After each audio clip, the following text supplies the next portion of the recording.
सोचिए, रात का घना कोहरा, सन्नाटे से भरा जंगल, बैलगाड़ियों का धीमा धीमा चरमराना और मौत की तरह पीछा करते डाकू। एक आदमी, अभिषेक सिंह, जो अपने परिवार और गांव वालों की जान बचाने के लिए चतुराई, हिम्मत और अक्ल का ऐसा खेल खेलता है जो आज भी सुनने वालों की रूह कांपाता है। पालथी मारकर बैठ जाइए या अपने बिस्तर पर आराम से टिक जाइए। अपने कमरे की लाइट धीमी कर दीजिए, खुद को सहज करिए और आंखें बंद कर लीजिए। कहानी सुनते सुनते आप धीरे धीरे सपनों की उस दुनिया में उतर जाएंगे जहां ये रोमांचक सफर घटा था। हम रोज ऐसी ही नई मन मोह लेने वाली कहानियां आपके लिए लेकर आते हैं, इसलिए हमारे चैनल को सब्सक्राइब कीजिए ताकि कोई भी कहानी आपसे छूट न जाए। और हाँ, कमेंट में ज़रूर बताइए आप कहां से और किस समय देख रहे हैं। आपकी टिप्पणियां पढ़कर हमें सच में बहुत खुशी मिलती है। तो आइए शुरू करते हैं ये अद्भुत, रोमांचक और दिल छू लेने वाली कहानी अभिषेक सिंह के उस वीर सफर की। गांव की चौपाल पर नीम के पुराने पेड़ के नीचे चारपाई डली थी। ठंडी हवा चल रही थी। दूर कहीं ढोलक की मध्यम थाप सुनाई दे रही थी। अभिषेक सिंह अब बूढ़े हो चले थे। सफेद मूंछें, आंखों पर मोटा चश्मा, पर आवाज अब भी उतनी ही मजबूत। उनके चारों तरफ पोते पोतियों बैठी थीं। आरव, सृष्टि, गुड्डू और छोटी सी परी। थोड़ी दूर कुछ और बच्चे भी आकर गोल होकर बैठ गए थे। गांव के दो चार बुजुर्ग भी हुक्का गुड़गुड़ाते हुए सुनने को तैयार थे। आरव ने अधीर होकर पूछा, दादा, आज वाली कहानी वही डाकुओं वाली, बैलगाड़ी वाली? अभिषेक मुस्कुराए, मूंछों पर हाथ फेरा। अरे हाँ भाई, आज तुम्हें वही पुरानी रात सुनाता हूं। ऐसी रात जब कोहरा इतना घना था कि हाथ को हाथ नहीं सूझता था और हम अपने गांव से 15 किलोमीटर दूर रिश्तेदारों के गांव जा रहे थे। बीच में घना जंगल, सूना रास्ता और ऊपर से डाकुओं का डर। बच्चों की आंखें चमक उठी। दादा, सच में डाकू थे क्या उस जमाने में? सृष्टि ने डर और उत्साह भरी आवाज में पूछा। अरे तभी तो कहानी है, अभिषेक हंसते हुए बोले। सिर्फ किताबों के डाकू नहीं थे, असली वाले, बंदूक, लाठी, कारतूस, सब कुछ। मगर उस रात भगवान से ज्यादा जरूरी थी अक्ल, और वही काम आई। हवा में जैसे हल्की सी सनसनाहट सी दौड़ गई। नीम के पत्ते सरसराए। तो सुनो भाई, अभिषेक ने गला खंखारा। मैं तब जवान था, तुम्हारे बाप से भी छोटा और बहुत तेज दिमाग वाला। बच्चे हंस पड़े और उस रात वो धीमे होकर बोले, मेरी जिम्मेदारी थी अपने घर वालों की और अपने गांव के 5-6 लोगों की। अगर जरा सी भी गलती करता तो शायद आज तुम्हारे सामने बैठकर ये कहानी सुनाने वाला ही ना होता। चौपाल पर घेरा और सिमट गया। दूर से आती ढोलक की थाप जैसे धीरे धीरे गुम हो गई। रात थोड़ी और गहरी हो चली और कहानी की पहली परत खुलने लगी। वो जमाना था, अभिषेक ने आगे कहना शुरू किया, जब न बसें थी, न मोटर, न सड़कें ढंग की। बैलगाड़ी हमारी कार थी और पांव ही हमारे पहिए। हमारा गांव छोटा था लेकिन रिश्ते बड़े बड़े थे। दूसरे गांव में जो 15 किलोमीटर दूर था, तुम्हारी परदादी के मायके वाले रहते थे। उसी गांव में उस रात एक बड़ी खुशी की बात थी। तुम्हारी परदादी के छोटे भाई का मुंडन और साथ में कीर्तन। घर में सुबह से ही हलचल थी। बैलगाड़ी साफ की गई, बैलों को नहला धुलाकर गले में घंटियां बांधी गईं। तुम्हारे परदादा ने बोला, रात को निकलेंगे, दिन भर खेत में काम है, रात में बैल भी ठंडक में चल लेंगे। पर रात का मतलब था जंगल, कोहरा और डाकुओं का इलाका। गांव के कुएं पर जब शाम को पानी भरते हुए औरतें जमा हुईं तो बातें भी होने लगी। अरे मत जाना रात में उस रास्ते से, एक बूढ़ी अलमा बोली।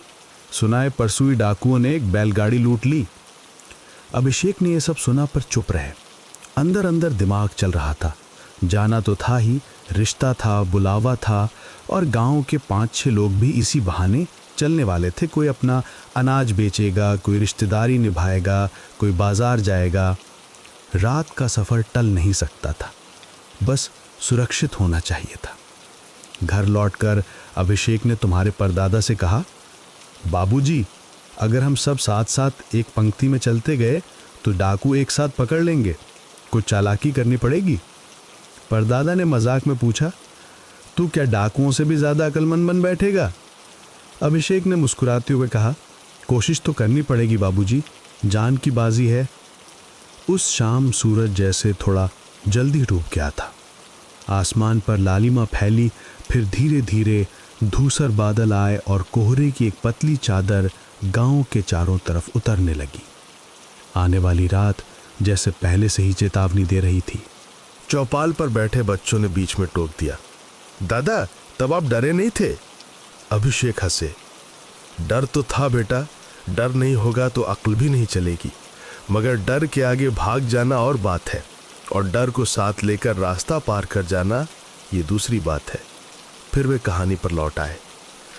शाम होते होते घर में तैयारियां तेज हो गईं। तुम्हारी परदादी ने रोटियां सेक सेक कर बड़े डिब्बे में रखीं। गुड़, नमक और थोड़ा अचार भी साथ बांध दिया। बच्चों के लिए मोटी रजाइयां और गुदड़ी समेट कर बैलगाड़ी में रखी गईं। तभी पड़ोसी हरिराम दरवाजे पर आ खड़े हुए।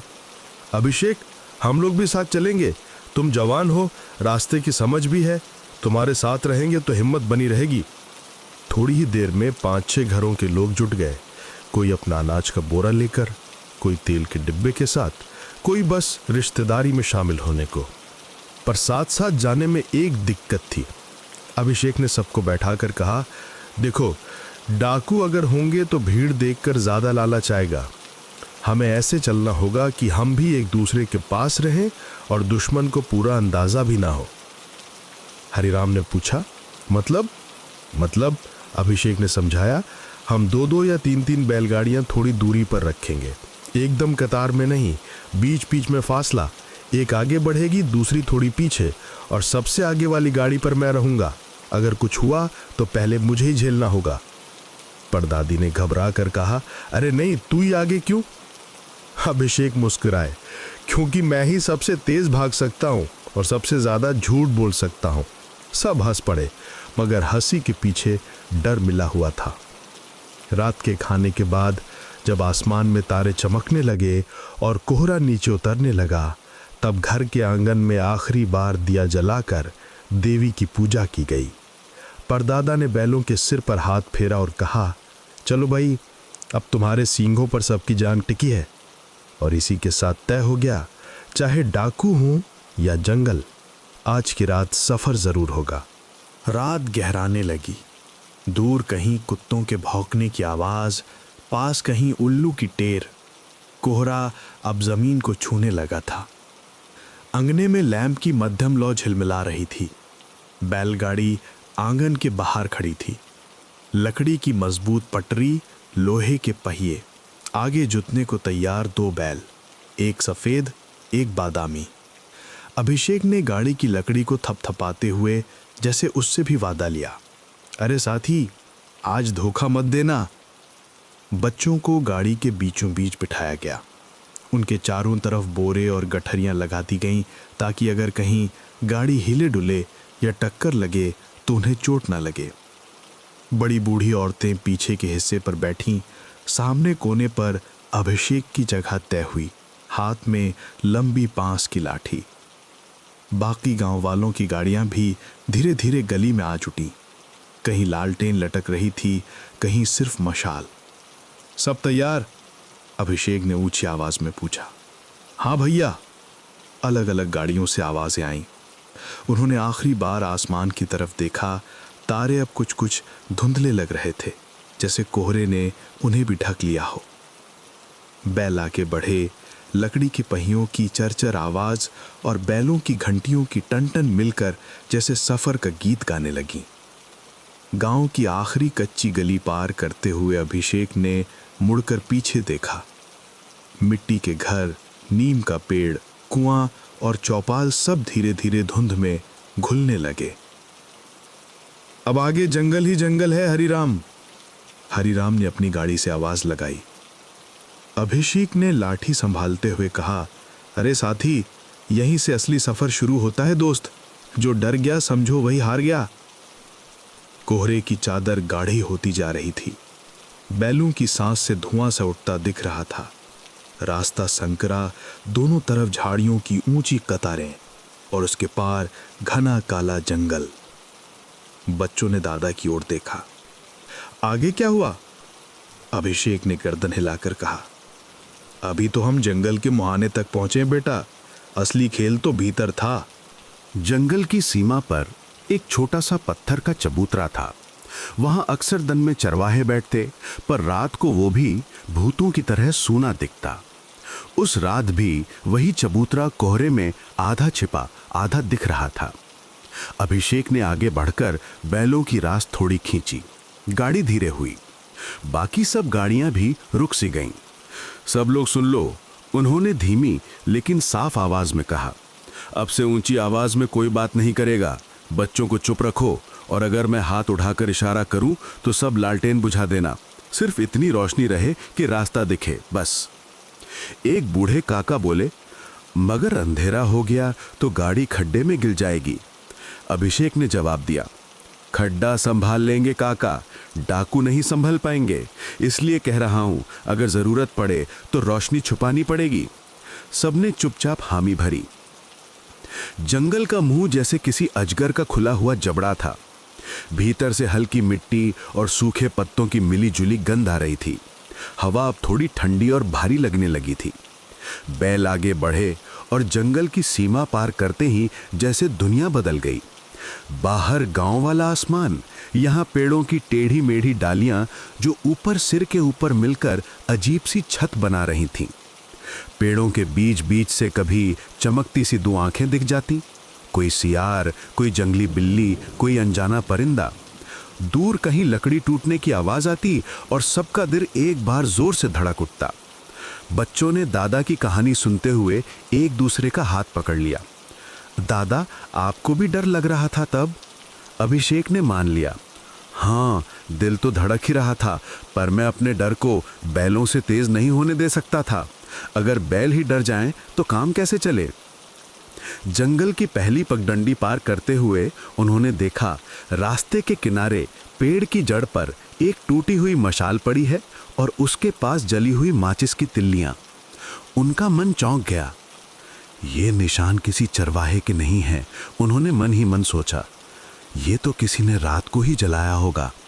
और वहीं से उन्हें यकीन हो गया, जंगल खाली नहीं है, कोई न कोई निगाह इस धुंध में कहीं छुपकर उन्हें देख जरूर रही है।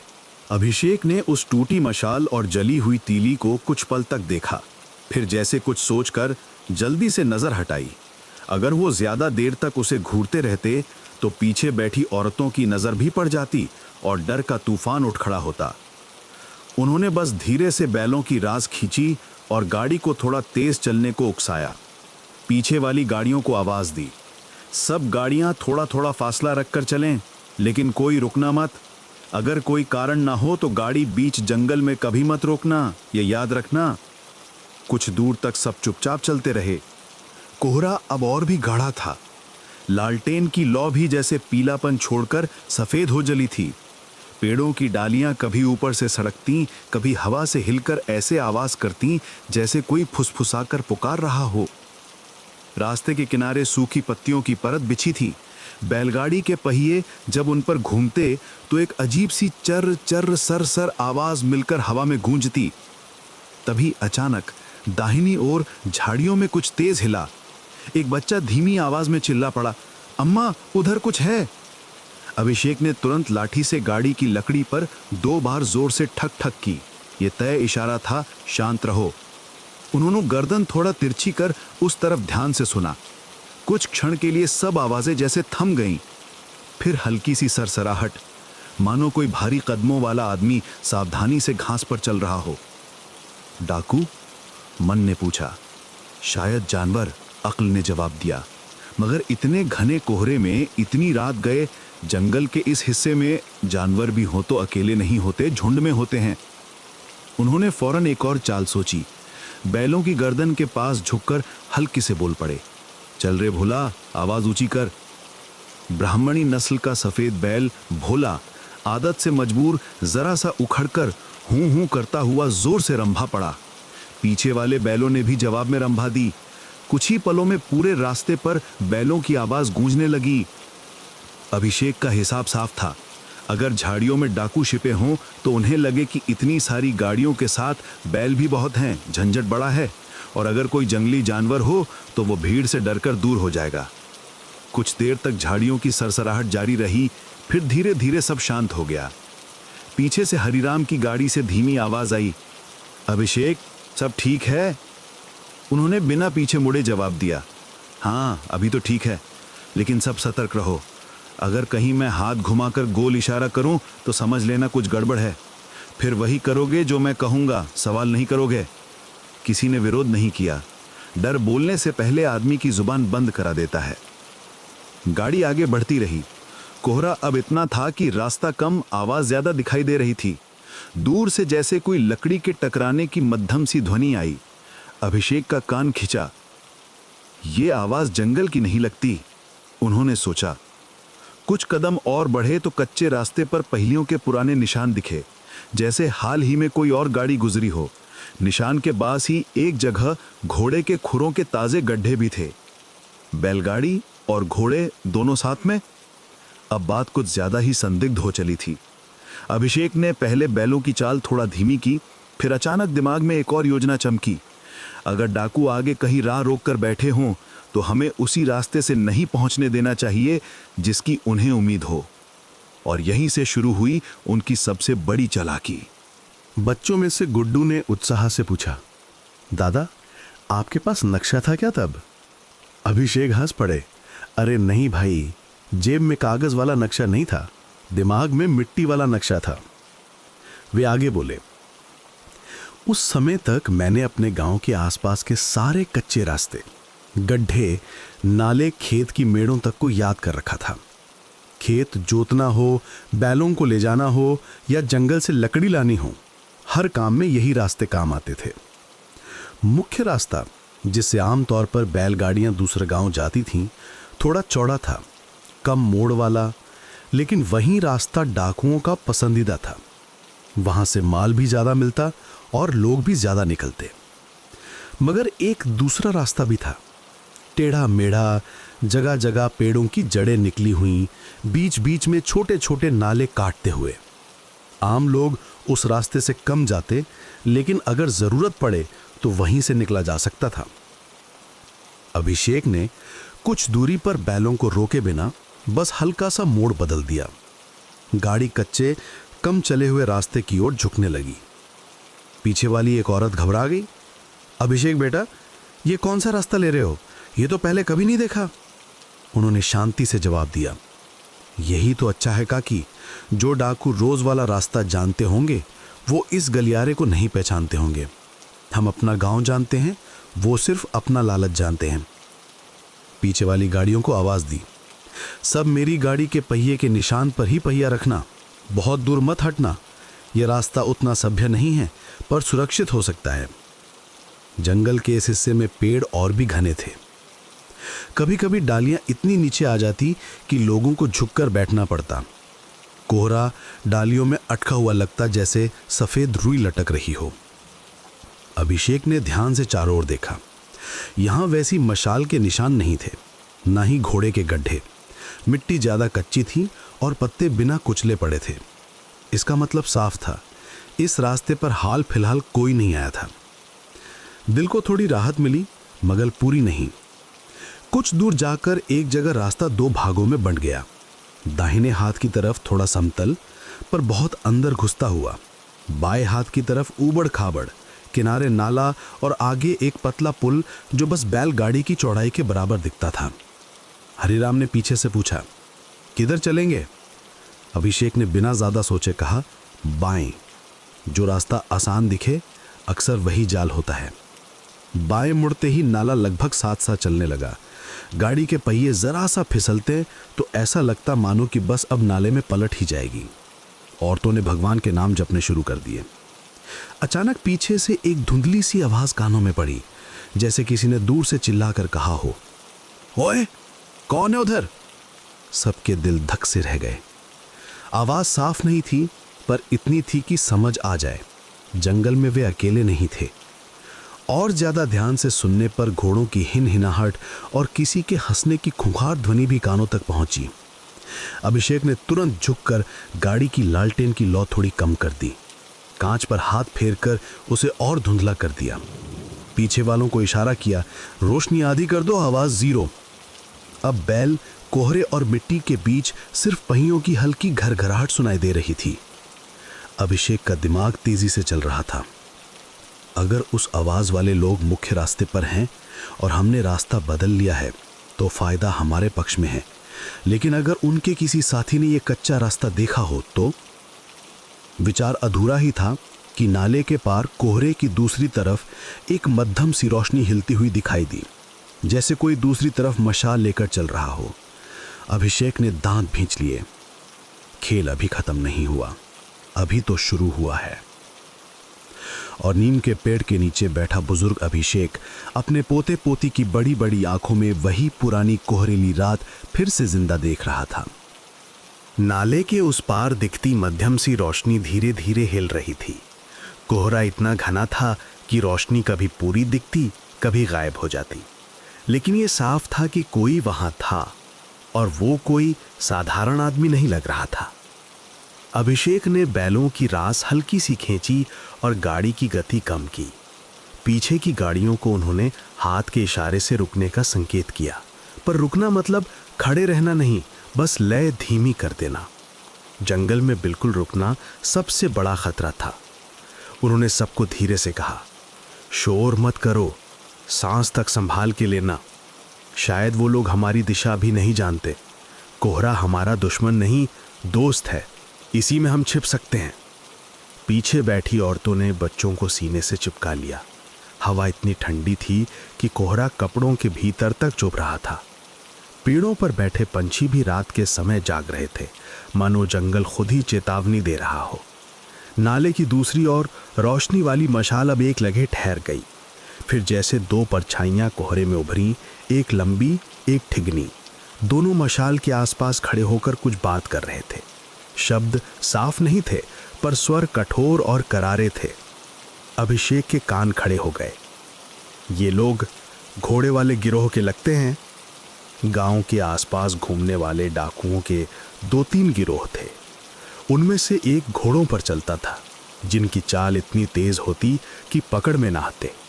लोग कहते, जहां घोड़ों की थाप सुनी, समझ लो जान मुट्ठी में है। अभी अभी सुनी वो हिनहिनाहट याद कर अभिषेक को यकीन हो गया, मामला सामान्य नहीं है। अचानक फिर वही आवाज गूंजी, ओए, उधर कोई गाड़ी गई है क्या? इस बार आवाज साफ थी। गाड़ियों में बैठे लोग सहम गए।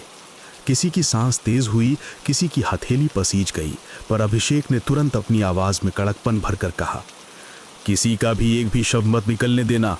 अगर बच्चे रोएं तो मुंह कपड़े से ढक देना। बस कुछ देर, फिर मैं संभाल लूंगा। वो खुद बैलों के कान के पास झुककर हल्के स्वर में बोले, धीरे चलो रे, बहुत धीरे। अब गाड़ियों की गति लगभग रेंगने जैसी थी। मशाल लिए खड़े 2 आदमी शायद नाले के किनारे कुछ खोज रहे थे।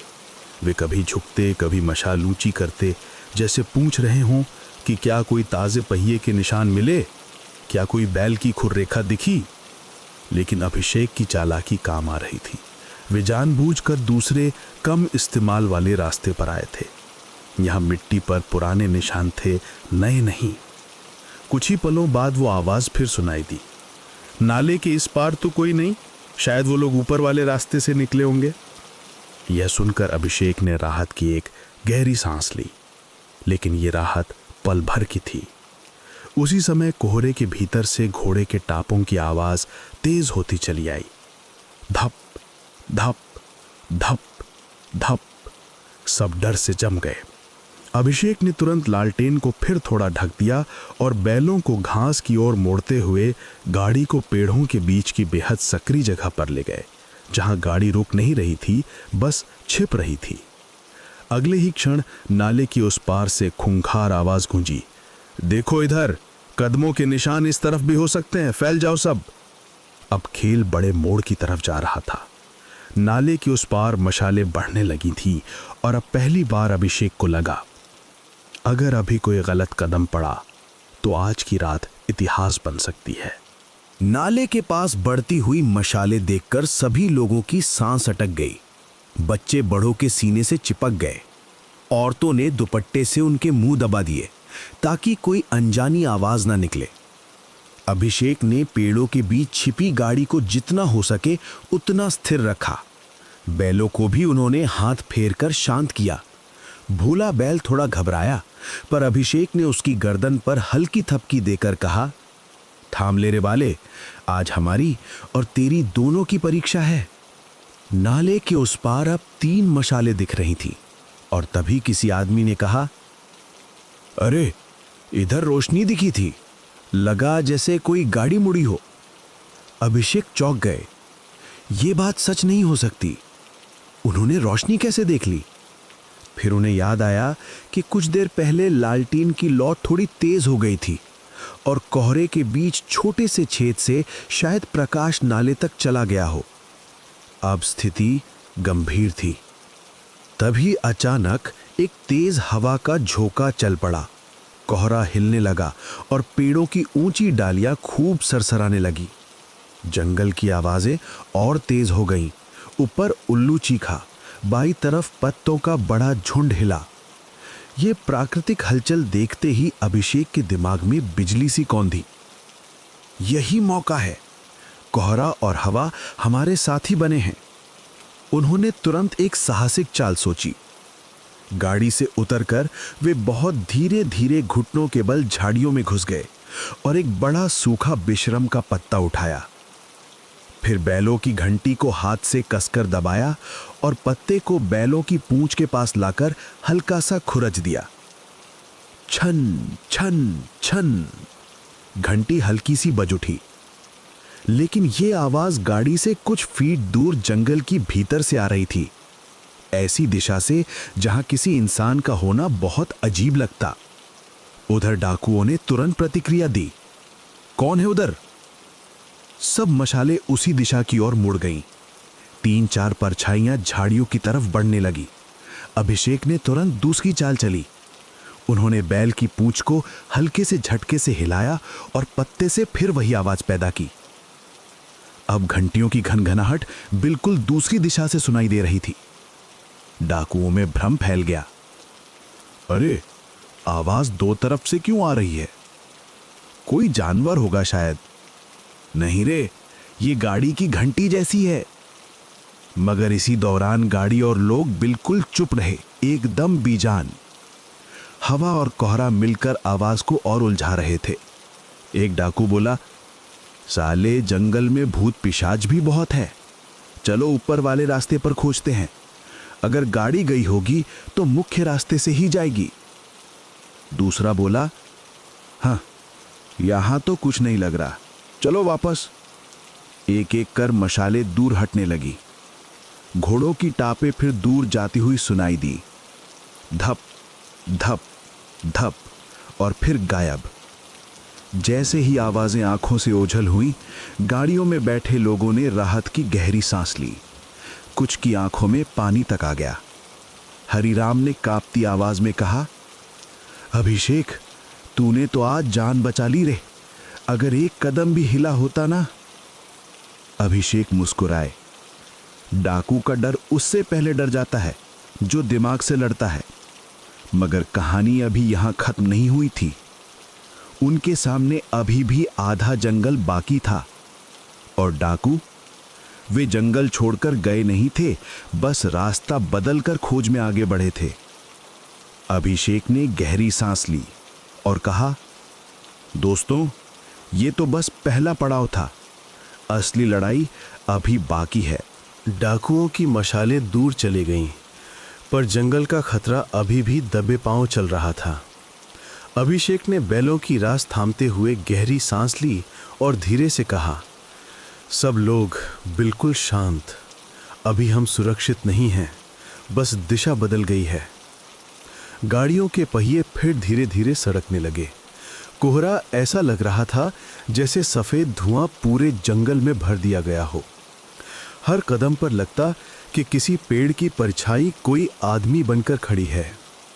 रास्ता अब और संकरा हो गया था। बाईं ओर गहरा नाला, दाईं ओर जंगली कांटेदार झाड़ियां। किसी भी तरफ जरा सी भी गलती और गाड़ी पलट सकती थी। पीछे से एक बूढ़े काका की आवाज आई, अभिषेक बेटा, क्या हम सही दिशा में जा रहे हैं? ये रास्ता तो मैंने कभी नहीं देखा। अभिषेक ने सिर घुमाए बिना कहा, काका, ये वही रास्ता है जो मेरे पिता लकड़ी लाते समय इस्तेमाल करते थे। मुसीबत के वक्त इन कम चलने वाले रास्तों का ही सहारा लेना पड़ता है। चिंता मत करो। पर सच्चाई ये थी कि कोहरे ने उनके लिए भी रास्ता धुंधला कर रखा था। पेड़ पौधे पहचान में नहीं आ रहे थे। डालियां रास्ता रोक रही थीं और हर कुछ दूरी पर ऐसा लगता मानो वही जगह पहले भी देखी हो। एक जगह पहुंचकर गाड़ी अचानक झटके से हिल गई। अरे राम! पीछे की गाड़ियों से आवाजें आईं। पहिया एक बड़े गड्ढे में फंस गया था। अभिषेक तुरंत गाड़ी से उतरे। कीचड़ में पांव धंसते चले गए, पर उन्होंने पहिए के नीचे पत्थर लगाए, बैलों को हल्के से पुचकारा और कहा, खींच रे भोला, थोड़ा जोर लगा। बैल ने ताकत लगाई और पहिया गड्ढे से बाहर आ गया। सबकी जान में जान आई। तभी अचानक दूर से दो तेज आवाजें गूंजी, धप धप, जैसे किसी ने लकड़ी या बंदूक का कुंदा जमीन से रगड़ा हो। और फिर तीसरी, धप। हरिराम ने कांपती आवाज में कहा, ये तो बंदूक की ठुक ठुक जैसी लगती है। अभिषेक ने उनकी बात काट दी, आवाजों का पीछा करने से ही लोग मरते हैं, हमें रास्ते पर ध्यान देना है। लेकिन उनके दिल की धड़कन भी तेज हो गई थी। वे जानते थे ये आवाजें डाकुओं की हैं और वो अभी भी जंगल में फैले हुए हैं। गाड़ी आगे बढ़ी और अचानक रास्ता दो हिस्सों में बंट गया। एक रास्ता दाईं ओर जो थोड़ा साफ और समतल था, दूसरा बाईं ओर जो ऊबड़ खाबड़ और अंधेरे में ढका था। हर कोई चाहता था कि समतल रास्ता लिया जाए, पर अभिषेक ने बिना सोचे समझे बाईं ओर इशारा किया। हरिराम चौंक गए, अरे भाई, दाईं तरफ साफ रास्ता है, उधर क्यों नहीं? अभिषेक ने धीमी ठंडी आवाज में कहा, क्योंकि साफ रास्ते पर ही डाकू बैठते हैं। सब खामोश हो गए और गाड़ियां बाएं के अंधेरे रास्ते पर उतर गईं, जहां जंगल अपनी चाल चलने वाला था। ऊबड़ खाबड़ रास्ता जैसे जंगल की भूल भुलैया था। हर मोड़ पर लगता अब बस यही आखिरी है, और फिर एक नया मोड़ निकल आता। पेड़ों की शाखाएं इतनी झुकी हुई थीं कि कई बार लोगों को सिर झुकाकर बैठना पड़ रहा था। बच्चे थक कर चुप हो चुके थे, औरतें चुपचाप भगवान का नाम ले रही थीं, पर असली बात तो ये थी, बुजुर्ग मर्द भी डर छुपा रहे थे। कुछ देर चलते चलते अचानक जंगल में एकदम से पूर्ण सन्नाटा छा गया, इतना गहरा कि बैलों की सांसों की आवाज तक सुनाई दे रही थी। अभिषेक तुरंत सतर्क हो गए, सब लोग रुकना मत, पर सतर्क रहो। जंगल का सन्नाटा अक्सर तूफान का संकेत होता है। रास्ता थोड़ा और घूमता हुआ आगे बढ़ा। अचानक दाहिनी ओर एक बड़ा काला पत्थर दिखा, जिस पर सफेद चूने से एक तिरछा एक्स चिन्ह बना हुआ था। हरिराम की आंखें फैल गईं। अरे, ये तो डाकुओं का निशान नहीं है क्या? काकी घबरा गईं। हे भगवान, डाकू इस रास्ते पर भी आते हैं? अभिषेक ने पत्थर के पास जाकर निशान को गौर से देखा। उंगलियों से हल्का सा छुआ, चूना अभी भी थोड़ा नम था। यह निशान आज ही बनाया गया है, उनके मन ने कहा। उनका माथा पसीने से भीग गया। इसका मतलब डाकू इस रास्ते का भी इस्तेमाल करते हैं। लेकिन एक और बात उन्होंने वहां देखी। निशान के नीचे मिट्टी पर खुरों के निशान थे, मगर वे जंगल की तरफ जा रहे थे, वापस नहीं आ रहे थे। इसका मतलब डाकू यहां से गुजरे थे, पर इस दिशा में आगे नहीं गए थे। ये एक खतरनाक लेकिन उपयोगी जानकारी थी। उन्होंने तुरंत सबको इशारा किया, डरो मत, ये रास्ता अभी पुस्त है, हम सही दिशा में जा रहे हैं। लोगों ने थोड़ी राहत की सांस ली, पर इससे पहले कि राहत पूरी होती, अचानक जंगल के भीतर से एक आवाज आई, झपाक, जैसे कोई भारी चीज पानी में गिरी हो। फिर टूटती डालियों की आवाज, फिर गहरी खुरदुरी सांसों की गूंज, मानो कोई इंसान तेज तेज दौड़कर छिपा हो। और तभी पेड़ की छाया के पीछे से एक आदमी का साया हिला, पहले धुंधला, फिर थोड़ा साफ, और फिर जैसे ही वो साया आगे बढ़ा, अभिषेक की पकड़ लाठी पर कस गई। उनकी आंखें सिकुड़ गईं। उन्होंने धीमे स्वर में कहा, तैयार हो जाओ, जो आने वाला है वो अब तक का सबसे कठिन सामना हो सकता है। उस परछाई के हिलने भर से गाड़ियों में बैठे सभी लोगों की सांस अटक गई। कोहरा इतनी तेजी से बह रहा था कि कभी वो साया बिल्कुल साफ दिखने लगता तो कभी धुंध के पीछे गायब हो जाता। अभिषेक ने अपने कंधे के पास से लाठी थोड़ा आगे खिसकाई और धीरे से बैलों को इशारा किया कि वे रुके नहीं। गाड़ी की गति धीमी पर चलती रहे, यही उनकी योजना थी। पर साया अब पूरा उभर आया था, लंबा, मजबूत, कंधे पर शायद कुछ भारी लटका हुआ, जैसे कोई बोरा या हथियार। अभिषेक ने किसी को आवाज देने से पहले ही वो आदमी झट से पेड़ की ओट से निकला और सीधे रास्ते पर आ गया। अब वो पूरी तरह दिखाई दे रहा था, काले कुर्ते में, सिर पर गमछा बांधे, हाथ में बड़ा सा डंडा लिए।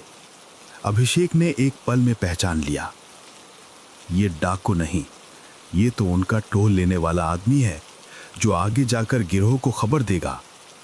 आदमी ने आवाज लगाई, ओए, कौन है उधर? गाड़ियां हैं क्या? अभिषेक ने बिना घबराए उतनी ही तेज आवाज में जवाब दिया, हम गांव वाले हैं, शादी ब्याह में जा रहे हैं। कौन हो तुम? साया कुछ क्षण ठहर गया। शायद अभिषेक की आवाज में वो डर नहीं था जिसकी उसे उम्मीद थी। उसने डंडा थोड़ा नीचे किया। शादी ब्याह? उसने शंका से पूछा, रात को? अभिषेक ने उसके करीब आने से पहले ही झूठ का एक बड़ा तीर छोड़ा। अरे हाँ, आज तो हमारी टोली गांव के ठाकुर साहब की रखवाली में जा रही है। आगे 4 घुड़सवार हमसे आधा घंटा पहले निकले, रास्ता खाली है। तुम कौन हो? ये सुनते ही जैसे उस आदमी की टांगें ढीली पड़ गईं। घुड़सवार क्या? वो पीछे हटा। उसकी आंखों में डर साफ दिखा। डाकुओं को पता था, जमींदारों के घुड़सवारों से सड़क पर भिड़ना मतलब सीधे मौत से लड़ना। अभिषेक ने उसकी शंका दूर करने के लिए एक और झूठ का ताबड़तोड़ वार किया। अगर कोई उधर गया हो तो बता देना कि हमारी टोली में 20 आदमी हैं, जिसे हमारे कप्तान ने भेजा है, वो आगे देख रहा होगा। आदमी पूरा सहम गया। उसने जल्दी से कहा, नहीं, मैंने कोई गाड़ी नहीं देखी, आप लोग जाइए, मैं तो जंगल में लकड़ी लेने आया था। लकड़ी? इस रात के समय? अभिषेक समझ गए, ये आदमी झूठ बोल रहा है, पर इन्हें इसका फायदा उठाना था।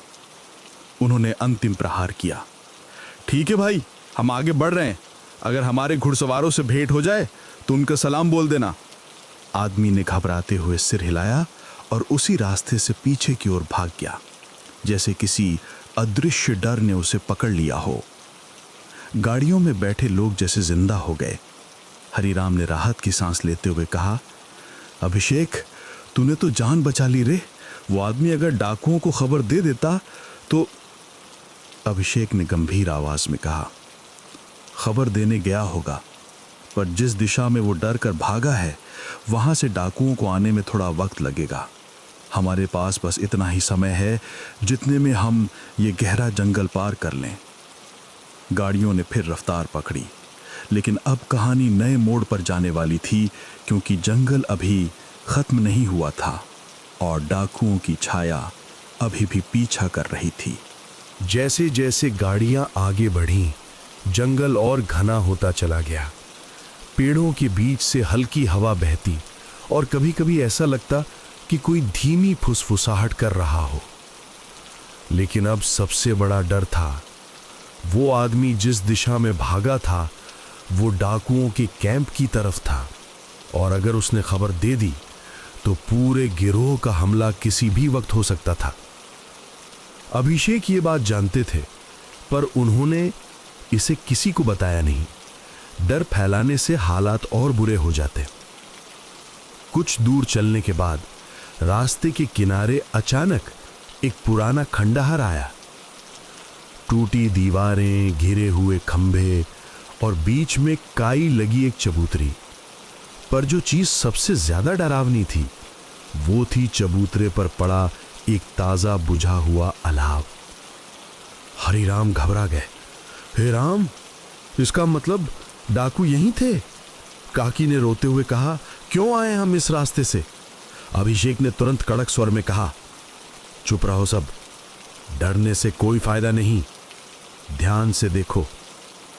वे आगे बढ़े और अलाव के पास मिट्टी को हाथ से छुआ। अभी अभी बुझा है, पर लोग जा चुके हैं, मतलब ये जगह उन्होंने छोड़ी है। हरिराम बोले, पर किस दिशा में गए होंगे? अभिषेक ने जमीन पर पड़े निशानों को गौर से देखा। कुछ कदमों के निशान जंगल के दाईं ओर जा रहे थे और दूसरी तरफ 2 घोड़े के खुरों की ताजा लकीरें। इसका मतलब, उन्होंने धीरे से कहा, वो मुख्य रास्ते की ओर गए हैं जहां उन्हें बड़ी गाड़ियों की उम्मीद थी। हर कोई हैरान सुकून में बोला, तो हम बच गए? अभिषेक ने सिर हिलाया, नहीं, अभी नहीं। हमारी समस्या यह है कि इन झाड़ियों के बीच से निकलते निकलते अगर हमारा कोई भी पहिया फंस गया या कोई बच्चा रो पड़ा तो वे आवाज पकड़ लेंगे। सभी फिर चुप हो गए। कुछ दूर आगे जाकर रास्ता गड्ढों से भरा था। बैल भी थकान की वजह से लड़खड़ा रहे थे। अचानक एक गाड़ी के पहिए में जोरदार चरचराहट हुई। कर्र कर्र। गाड़ी के मालिक ने घबरा कर कहा, अरे, लकड़ी टूट गई है शायद। अभिषेक का दिल उछलकर गले में आ गया। डाकू दूर हों, पर इस गूंजती आवाज को जंगल बहुत समय तक नहीं छुपा पाएगा। उन्होंने तुरंत सबको चुप रहने का संकेत दिया और खुद उस गाड़ी के पास झुक गए। पहिए की पिन आधी निकल चुकी थी। अगर पूरा पहिया टूट जाता तो पूरा काफिला रुक जाता, और रुकना मतलब मौत को बुलाना। अभिषेक ने बैग से लकड़ी का छोटा कीला निकाला, कपड़े से पिन को बांधा, मिट्टी जमाई और पहिए को मजबूती दी। कुछ ही पलों में गाड़ी फिर चलने लगी। पीछे से एक बच्चे ने फुसफुसाकर पूछा, दादा, आप डरते नहीं थे? अभिषेक ने मुस्कुराकर कहा, डर भी मेरे साथ था, पर उसे आगे चलने नहीं दिया। गाड़ियां आगे बढ़ीं और अचानक जंगल का सन्नाटा दूसरी बार टूटा। इस बार दूर से आती घोड़ों की बहुत तेज टापों की आवाज से। अभिषेक की आंखें चमक उठीं। अब असली सामना शुरू हुआ जाएगा। दूर कहीं जंगल की गहराई से आती घोड़ों की टापों की आवाज धीरे धीरे तेज होती चली आ रही थी। ऐसा लग रहा था मानो जमीन ही कांप रही हो। बच्चों ने एक दूसरे का हाथ पकड़ लिया। औरतों के चेहरे पीले पड़ गए और मर्दों के चेहरे की कड़क भी हल्के हल्के ढीली पड़ने लगी। अभिषेक ने बैलों की रास कसकर पकड़ी और कहा, सब लोग ध्यान रखो, हम रुकेंगे नहीं पर भागेंगे भी नहीं। धीमे और स्थिर चलो, बस इतनी ही गति चाहिए। हरिराम ने घबराकर पीछे देखा। कोहरे में कुछ आकृतियां धीरे धीरे उभर रही थीं। किसी मशाल की लाल रोशनी 2-3 बार चमककर गायब हुई। अरे बाप रे, वो लोग हमारी तरफ ही आ रहे हैं। अभिषेक ने उसकी बात काटते हुए कहा, डर का समय नहीं है, हमारे पास अभी भी एक मौका है। रास्ता अब 2 तरफ से पेड़ों से इतना घिरा था कि गाड़ी सिर्फ एक कतार में ही जा सकती थी। लेकिन आगे रास्ता अचानक बिखर कर 2 पगडंडियों में बंट गया। एक संकरी, कांटेदार, दूसरी थोड़ी चौड़ी और समतल। हर कोई समतल रास्ते की तरफ भागना चाहता था, पर अभिषेक में गाड़ी को सीधे कंटीले संकरे रास्ते की तरफ मोड़ दिया। हरिराम चौंक पड़े। अरे तुम पागल हो गए हो क्या? उधर गाड़ी फंस जाएगी। अभिषेक ने कहा, हो सकता है फंस जाए, लेकिन उधर से घोड़े नहीं आ पाएंगे। सब चुप। लोगों ने पहली बार समझा कि भागने का रास्ता आसान नहीं, बुद्धि वाला मुश्किल रास्ता ही जिंदगी देता है। गाड़ी कंटीले झाड़ियों के बीच घुस गई। कांटे गाड़ी पर रगड़ खा रहे थे औरतें दुपट्टे से चेहरा बचा रही थीं, पर बैल मजबूती से बढ़ते रहे। पीछे से टापों की आवाज और तेज हो गई। अब सिर्फ कुछ ही दूरी रह गई थी। अचानक जंगल के दूसरी तरफ से एक तेज आवाज आई। ओए, उधर! गाड़ियों के निशान उधर जा रहे हैं। अभिषेक ने तुरंत समझ लिया कि डाकू मुख्य रास्ते पर पहुंच गए हैं और अब खोज फैलाकर जंगल में घुस रहे हैं। वे फौरन बोले, सब लोग बैठो, गाड़ी नीचे मत उतरो। अगर हम आवाज करते रहे तो वो सीधे हमारी तरफ आएंगे। अब गाड़ियां लगभग रेंगते हुए कांटों के बीच से निकल रही थीं। उधर डाकुओं की आवाजें और जोरदार हो रही थीं। छोड़ना मत, ढूंढो सबको, आज कोई नहीं बचेगा। उनकी चीखें जंगल की ठंडी हवा को और भी खतरनाक बना रही थीं। लेकिन इसी बीच एक अप्रत्याशित चीज हुई। संकरे रास्ते के बीच में एक बड़ा झुका हुआ पेड़ मिला, जिसकी टहनी पूरे पगडंडी को रोक रही थी। हरिराम चिल्ला पड़े, अरे अब तो गए। औरतों ने भगवान को पुकारा, पर अभिषेक ने शांत होकर कहा, डरो मत, ये पेड़ हमें बचाएगा। उन्होंने तुरंत गाड़ी रोककर लाठी से पेड़ की पतली टहनी नीचे की ओर मोड़ी और बैलों को कहा, चलो रे, इसके नीचे से निकल जाओ। बैल धीरे से झुककर टहनी के नीचे सरक गए। गाड़ी भी दाईं और थोड़ा तिरछी हुई और नीचे से निकल गई। कीचड़, कांटे, झाड़ियां सब मिलकर रास्ता बनाते गए। दूसरी तरफ से घोड़ों की आवाज अब भी आ रही थी, पर वो संकरे कंटीले रास्ते पर आ ही नहीं पा रहे थे। ये सुनते ही अभिषेक के चेहरे पर विजयी मुस्कान फैल गई। जंगल ने एक बार फिर हमारी मदद की, पर यह सफर अभी खत्म नहीं हुआ था। आगे एक और सबसे बड़ा मोड़ इंतजार कर रहा था। कांटेदार रास्ता पार करने के बाद पहली बार जंगल थोड़ा खुला दिखाई दिया। बड़ी बड़ी चट्टानों के बीच एक संकरी घाटी थी, जिससे मुश्किल से एक गाड़ी गुजर सकती थी। अभिषेक ने गहरी सांस ली। सब लोग ध्यान से, यही जगह सबसे खतरनाक है। घाटी में आवाज गूंजती है। अगर डाकू इधर आए तो हमें छुपने का भी मौका नहीं मिलेगा। गाड़ी ने घाटी में प्रवेश किया। दोनों तरफ ऊंचे पत्थर, ऊपर काले पेड़ों की डालियां, जिनके बीच आसमान सिर्फ एक पतली नीली लकीर जैसा दिख रहा था। जैसे ही गाड़ी घाटी में उतरी, अचानक सन्नाटा छा गया, इतना गहरा कि गाड़ियों की चर-चर भी डरावनी लगने लगी। बच्चों ने अपने कान ढक लिए, औरतों ने आंखें बंद कर ली।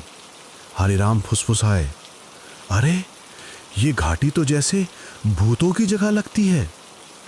अभिषेक ने कठोर आवाज में कहा, भूत नहीं होते, पर गलत कदमों से मौत जरूर होती है। सब चुप रहो। गाड़ी आगे बढ़ती रही, पर अचानक पहला बड़ा झटका लगा। एक विशाल चट्टान ऊपर कहीं हिली, पत्थर नीचे गिरा। धड़ाम!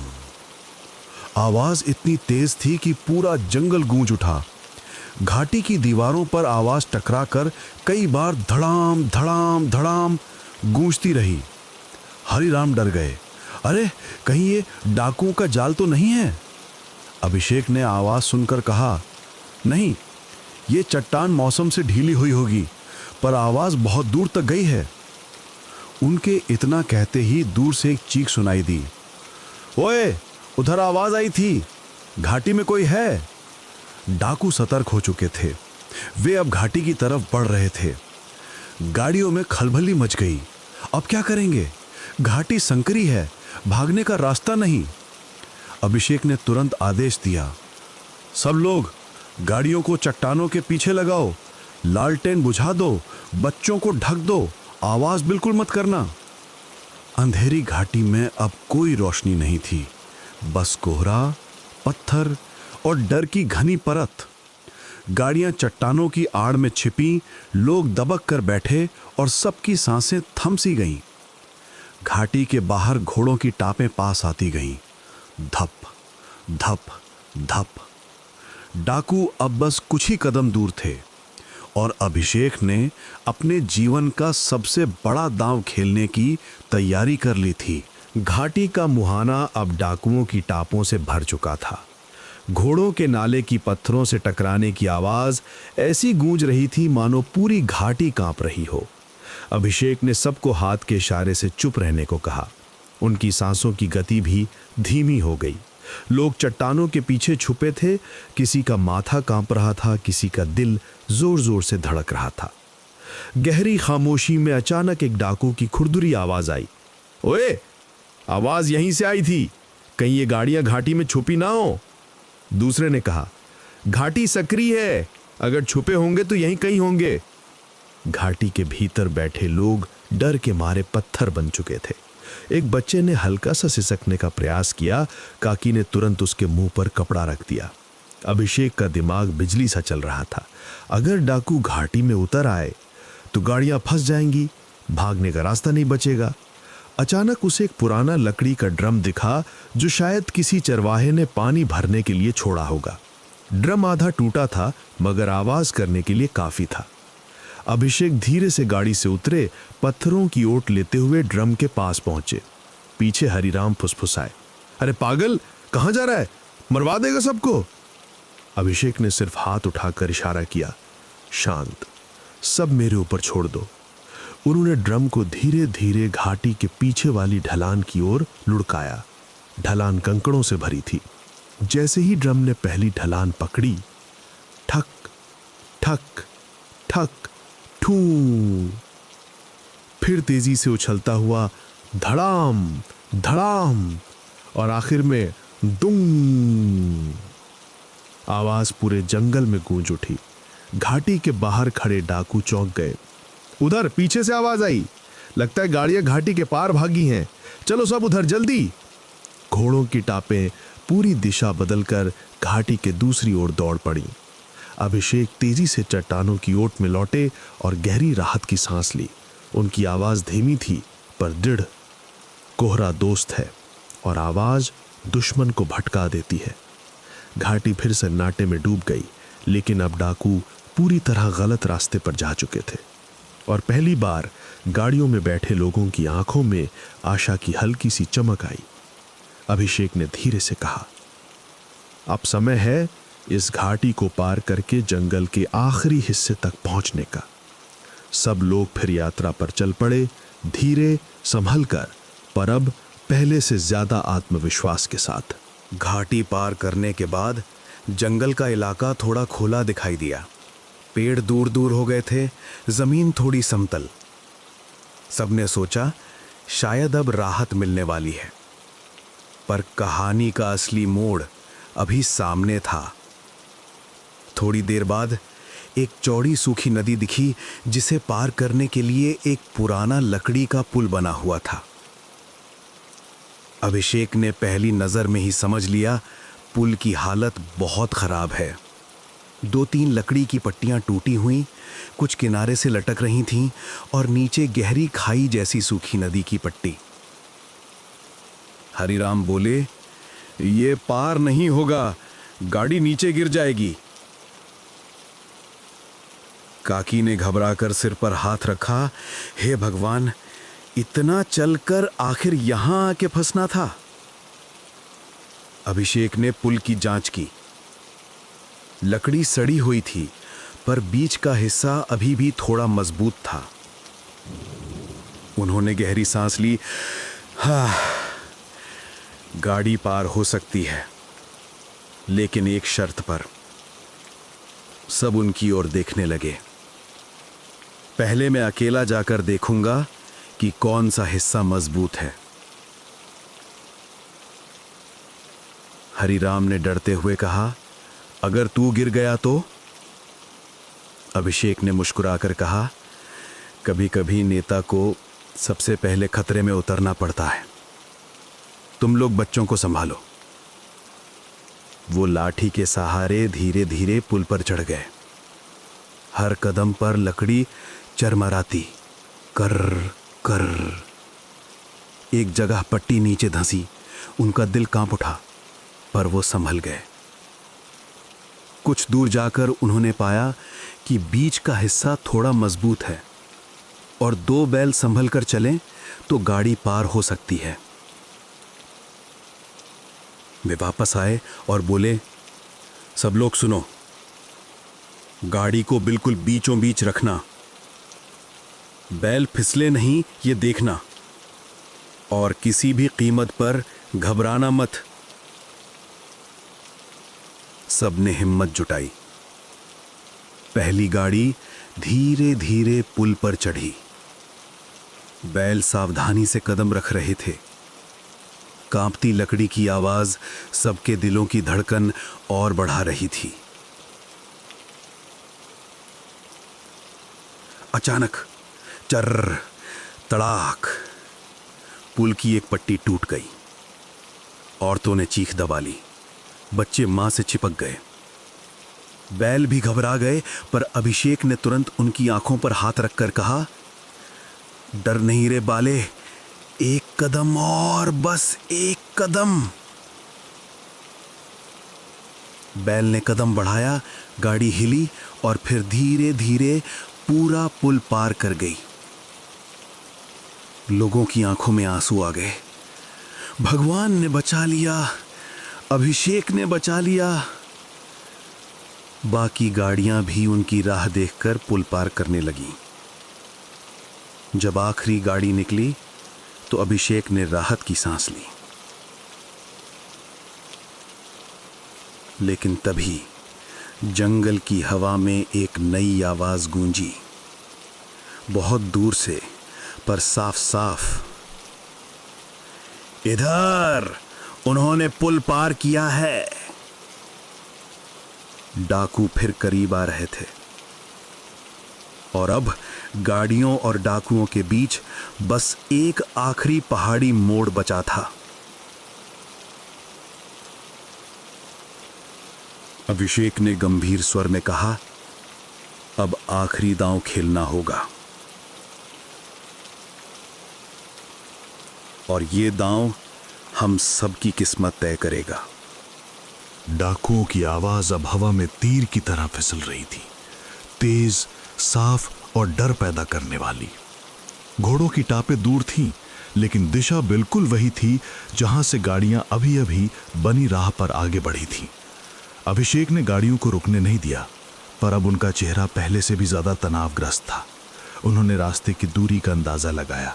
अगर ये मोड़ पार हो गया तब जंगल का बड़ा हिस्सा पीछे रह जाएगा और इसके बाद खेतों की पट्टी शुरू हो जाएगी, जहां डाकुओं के घोड़ों का आना मुश्किल था। पर मुश्किल ये थी, ये पहाड़ी मोड़ बहुत खतरनाक था। एक तरफ ऊंची चट्टानें, दूसरी तरफ गहरी खाई। जरा सा भी पहिया फिसलता तो गाड़ी सीधे खाई में लुढ़ जाती।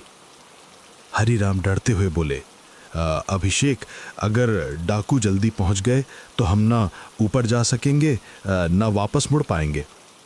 अभिषेक ने गंभीर स्वर में कहा, ऊपर जाना होगा। डाकू आवाज का पीछा करते हैं, हम चुप चले तो वे भ्रम में रहेंगे। गाड़ियों ने पहाड़ी मोड़ पर चढ़ना शुरू किया। पहले पहिए ने कितना धीरे धीरे घूमना शुरू किया, ये देखकर बच्चे तक सांस रोककर बैठ गए। पहाड़ियों पर हमेशा हवा तेज होती है और आज तो कोहरा भी था। गाड़ियां इतनी धीमी थी कि लगता था जैसे किसी अदृश्य हाथ ने उन्हें पकड़कर रोक रखा हो। जैसे जैसे गाड़ियां ऊपर चढ़ती, पहिए ढीली मिट्टी में फिसल जाते, रुक रुक कर खींचते और फिर आगे बढ़ते। एक जगह तो बैल बिल्कुल रुक गए। उनकी सांस तेज चलने लगी थी। औरतों ने दबी आवाज में कहा, हे भगवान, अब कैसे निकलेंगे? अभिषेक ने बैलों की आंखों में देखा। उन आंखों में थकान तो थी, पर हिम्मत अभी भी बाकी थी। उन्होंने धीरे से बैलों की कान में कहा, बस थोड़ा और मेरे बाले, तेरी चाल ही हमारी जान है। बैल फिर उठे।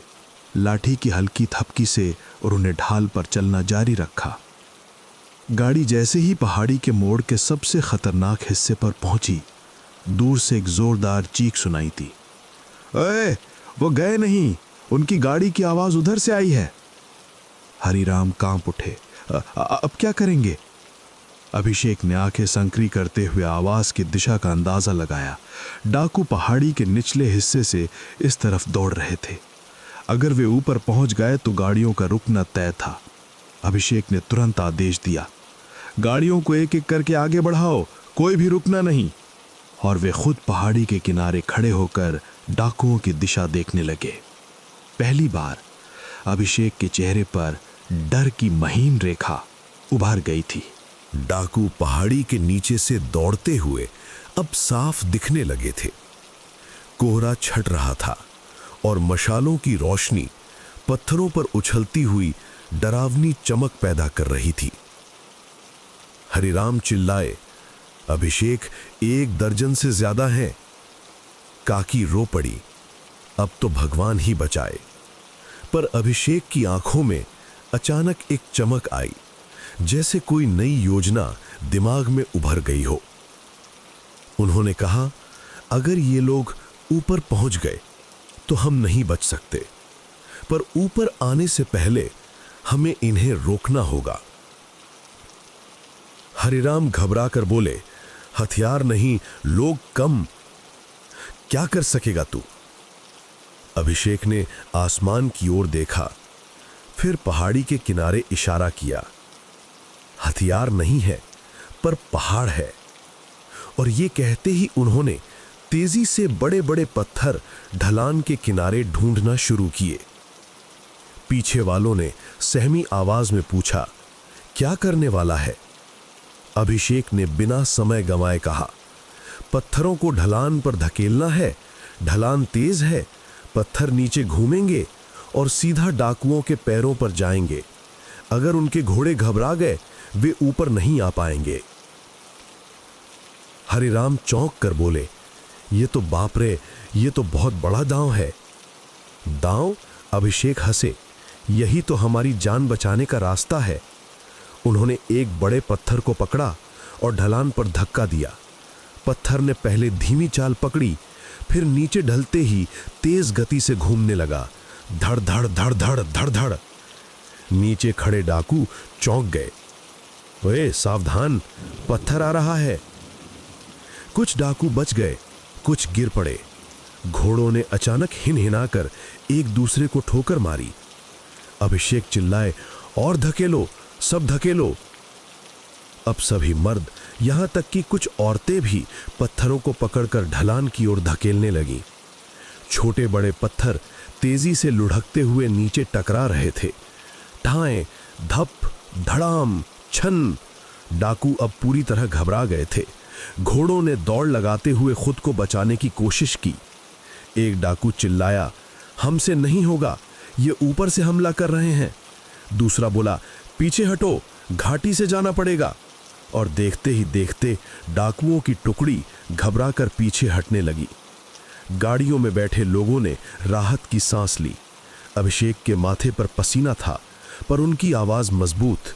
चलो, अब हम इस पहाड़ी से उतरकर खेतों की तरफ निकलेंगे। बस थोड़ा सा और हम सुरक्षित होंगे। गाड़ियां फिर चल पड़ी, धीरे पर अब उम्मीद से भरी हुई। डाकू अब पीछे हट चुके थे और रात का कोहरा मानो खुद अभिषेक की ओर से ढाल बनकर खड़ा था। पहाड़ी से नीचे उतरते ही जंगल की घनी अंधेरी परत अचानक कम होने लगी। पेड़ों की भीड़ विरल पड़ गई और दूर से खेतों की मिट्टी की गंध हवा में घुलने लगी थी। सबके चेहरे पर राहत की हल्की चमक आई। अब शायद बच जाएंगे। पर अभिषेक ने बैलों की रास संभालते हुए कठोर आवाज में कहा, अभी ये मत सोचो कि खतरा गया। डाकू जल्दी हार मानने वालों में नहीं होते। वे सब आगे बढ़ते हुए जंगल और खेत की सीमा पर पहुंचे। कोहरा अब कम था और चांदनी खेतों पर सफेद झाग जैसी दिख रही थी। खेतों के किनारे एक लंबा मेड़ वाला रास्ता था, जिस पर 2 बैलगाड़ियां मुश्किल से साथ साथ चल सकती थीं। अभिषेक की योजना थी मेड़ों के बीच से निकलकर मुख्य पगडंडी पर जाना, जहां से गांव बस 2 कोस दूर रह जाता था। लेकिन जैसे ही वे खेतों के करीब पहुंचे, अभिषेक की नजर एक अजीब चीज पर पड़ी। खेत की मिट्टी पर ताजे घोड़े के खुरों के निशान स्पष्ट दिखाई दे रहे थे। वे जम गए। हरिराम ने घबराकर पूछा, ये खेत में घोड़े कैसे आए? अभिषेक मिट्टी पर झुके और निशान का आकार देखा। ये वही निशान थे जो उन्होंने जंगल के भीतर देखे थे। मतलब, उन्होंने गंभीर होकर कहा, कुछ डाकू शॉर्टकट से खेतों की तरफ पहले ही आ चुके हैं। पीछे से एक औरत डरते हुए बोली, अब हम जाएंगे कहां? अभिषेक ने तुरंत सबको समझाया, खेतों की मेड़ लंबी है, अगर हम पूरी मेड़ से जाएंगे तो रास्ते में मिल भी सकते हैं, लेकिन वे धीरे से मुस्कुराए और बोले, जहां डाकू घोड़े ले जा सकते हैं वहां बैलगाड़ी नहीं जा सकती, और जहां गाड़ी जा सकती है वहां उनका घोड़ा फंस जाएगा। लोग चौंक गए। मतलब? अभिषेक ने मेड़ के बगल में एक पुरानी पगडंडी की ओर इशारा किया, जो 2 खेतों के बीच से घुसकर बहुत संकरी होकर आगे जाती थी। ये रास्ता बैल को तो मिल जाएगा, लेकिन घोड़े को नहीं, और डाकू घोड़ों पर चलते हैं, वे यहां नहीं आएंगे। हरिराम ने देखा, रास्ता इतना पतला था कि गाड़ी बगल में जरा सी भी हिली तो खेत में गिर जाएगी। बहुत जोखिम है।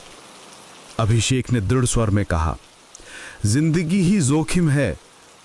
बाकी रास्ते पर डाकू इंतजार कर रहे हैं, गाड़ी इस पगडंडी पर जाएगी, बैल जानते हैं वे हमें गिराएंगे नहीं। काकी ने डरते हुए कहा, भगवान के भरोसे चलें? अभिषेक बोले, नहीं, अक्ल के भरोसे चलें, भगवान भी साथ देंगे। गाड़ियां अब बारी बारी उस संकरी पगडंडी पर चढ़ने लगी। बैल बमुश्किल फिट हो रहे थे। गाड़ी के पहियों के नीचे मेड़ की मिट्टी टूटती फिर संभल जाती। जैसे ही वे आगे बढ़े, दूर से एक आवाज आई, घोड़ों की हिनहिनाहट की, और फिर डाकू की चीख, उधर कोई गया है, मेढ़ों पर तलाश करो। सब लोग सहम गए, लेकिन पगडंडी इतनी संकरी थी कि डाकू अपने घोड़े उस तरफ कभी नहीं ला सकते थे। अभिषेक ने संतोष की सांस ली। अब ये रास्ता हमें जंगल की मौत से दूर ले जाएगा। पर किस्मत ने अभी उनकी परीक्षा पूरी नहीं की थी। पगडंडी धीरे धीरे एक चौड़े खेत के बीच जा रही थी। आगे एक विशाल सरसों का खेत फैला था, पीले फूलों का समुद्र जो रात में भी हल्का सुनहरा चमक रहा था। हवा में सरसों की खुशबू घुली थी। बच्चों के चेहरे पर पहली बार मुस्कान आई। लेकिन अभिषेक चिंतित थे। उन्होंने चारों तरफ देखा। सरसों का खेत बहुत घना था और उसके पीछे एक कच्चा रास्ता था जहां से डाकू आ सकते थे। वे सोच ही रहे थे कि अचानक दूर से एक मशाल की लाल रोशनी दिखाई दी। हरिराम ने सिसकारा, अरे वो लोग उधर भी आ गए। काकी रो पड़ी, अब तो गाड़ियां दिख जाएंगी। बच्चे मां से चिपक गए। अभिषेक ने एक क्षण के लिए आंखें बंद की और फिर बिजली सी चमकती हुई चाल सूझी। उन्होंने कहा, सब लोग सुनो, गाड़ियां सरसों के खेत में उतरेंगी। सब दंग, अरे गाड़ी कैसे उतरेगी? पहिए फंस जाएंगे। अभिषेक ने कहा, हां, पहिए फंसेंगे पर लोगों की जान बचेगी। उन्होंने बैलों को हल्की चुटकी से सरसों के खेत की ओर मोड़ा। बैल खेत के बीच सरक गए। गाड़ी धीरे धीरे पीले फूलों के बीच छिप गई। सरसों की ऊंचाई इतनी थी कि बैठा हुआ इंसान बिल्कुल दिखाई नहीं देता था। पीछे की गाड़ियों ने भी उनका अनुसरण किया। धीरे धीरे पूरा काफिला सरसों के महासागर में पूरी तरह गायब हो गया, जैसे खेत ने उन्हें अपनी बाहों में छिपा लिया हो। मशाल लिए डाकू कच्चे रास्ते पर सरसों के खेत के किनारे दौड़ कर आए। वे चिल्लाए, गाड़ियां कहां गईं? उधर तो कोई निशान नहीं। खेत में जाओ, देखो। एक डाकू ने सरसों के खेत में पांव रखकर देखा। मिट्टी बहुत नर्म थी। खेत में घोड़ा ले जाना मुमकिन ही नहीं था। नहीं, यहां नहीं जा पाए होंगे।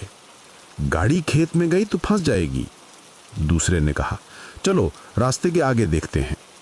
और डाकू सरसों के खेत के किनारे से आगे निकल गए। जब उनकी आवाजें पूरी तरह दूर हो गई तो अभिषेक ने फुसफुसा कर कहा, सब लोग अब सांस ले सकते हो। औरतें रोते रोते हंसने लगी। बच्चों ने राहत की सांस ली। हरिराम ने अभिषेक के कंधे पर हाथ रखा। भाई, तूने तो चमत्कार कर दिया। खेत भी तेरे कहने पर हमारी ढाल बन गया। अभिषेक बोला, चमत्कार नहीं, बस समझदारी और थोड़ी सी किस्मत। सरसों के बीच छिपी गाड़ियां धीरे धीरे फिर पगडंडी पर उतरी। अब गांव सिर्फ 2 कोस दूर रह गया था, पर आगे अभी भी एक अंतिम खतरा छाया की तरह खड़ा था, जिससे अभिषेक को अभी लड़ना ही था। सरसों का खेत पार करके गाड़ियां फिर पगडंडी पर आ गईं। रात काफी बीत चुकी थी। दूर कहीं मुर्गे की पहली टेर भी सुनाई देने लगी थी, मानो भोर अपनी चुपचाप आहट दे रही हो। लोगों के चेहरों पर थकान, डर और उम्मीद तीनों एक साथ नजर आ रहे थे। हरिराम ने गहरी सांस लेकर कहा, बस थोड़ा और बच जाए अभिषेक।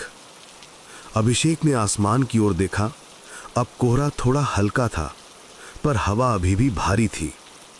वे आगे बढ़ ही रहे थे कि अचानक अभिषेक के कानों में एक अजनबी आवाज पड़ी। कुर्र, कचाक, कुर्र, जैसे लकड़ी को किसी ने तेजी से मोड़कर तोड़ा हो। उनकी आंखें चौकन्नी हो गईं। वे बैलों की रास खींचकर बोले, सब रुक जाओ। पीछे बैठी औरतों ने डर कर पूछा, क्या हुआ? अभिषेक ने झाड़ियों के पीछे घुसती छाया देखी, मानो कोई इंसान झुककर सावधानी से अंधेरे में कुछ खोज रहा हो। हरिराम ने भी देखा, अरे वो तो डाकू जैसा लग रहा है। अभिषेक ने फुसफुसा कर कहा, नहीं, वो अकेला है और इतनी सावधानी से छिपकर चल रहा है। लगता है वो हमारी गिरोह का हिस्सा नहीं, कुछ गड़बड़ है। अचानक वो आदमी झाड़ी के पीछे फंसकर लड़खड़ा गया और जैसे उसी क्षण मशाल की रोशनी उसके चेहरे पर पड़ी, सबके मुंह से एक ही आवाज निकली, अरे ये तो चंदू है।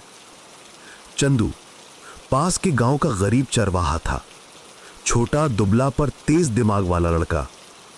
अभिषेक तुरंत उसकी ओर भागे। चंदू, तू यहां क्या कर रहा है? चंदू हाफते हुए बोला, भैया अभिषेक, मैं तो रात में अपने मवेशी ढूंढने निकला था, पर जंगल में डाकुओं ने मुझे देख लिया। मैं जान बचाकर इधर भागा। उसकी आवाज कांप रही थी, वो बुरी तरह डरा हुआ था। अभिषेक ने पूछा, कितने डाकू हैं और किस दिशा में? चंदू ने कांपते हुए कहा, भैया आप तो बच गए होंगे शायद, पर बाकी डाकू खेतों के दूसरी तरफ एक जाल बिछा कर बैठे हैं। उनको खबर मिल गई है कि गाड़ियां इस तरफ से जा रही हैं। ये सुनते ही सबका खून जम गया। अभिषेक ने तुरंत स्थिति समझी। मुख्य पगडंडी पर डाकू इंतजार कर रहे हैं। यही अंतिम रास्ता गांव की ओर जाता है। हरिराम ने थरथराते हुए कहा, अब तो कोई रास्ता नहीं बचा। पीछे जंगल, आगे डाकू। अभिषेक ने गहरी सांस ली। उनकी आंखों में वो तेज चमक फिर जाग उठी जिसने अब तक सबको बचाए रखा था।